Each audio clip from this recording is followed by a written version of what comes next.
یہ ایسی دل خراش بات ہے کہ جس پر کسی وضاحت کی ضرورت نہیں۔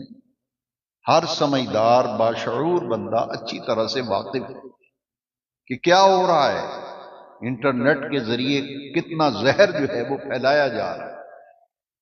اس زہر میں سے ایک بات آج کل بڑی پھیلائی جا رہی ہے۔ بدقسمتی سے جب بھی حملہ آور ہوتے ہیں تو نیکی کے کام پر حملہ آور ہوتے ہیں۔ شیطانی اور طاغوتی قوتیں یہ چاہتی ہیں کہ یہ لوگ دین سے دور ہو جائیں، اللہ اور اس کے رسول سے ان کا رابطہ کٹ جائے، اگر کٹے نہیں تو کم از کم کمزور تو ہو جائے۔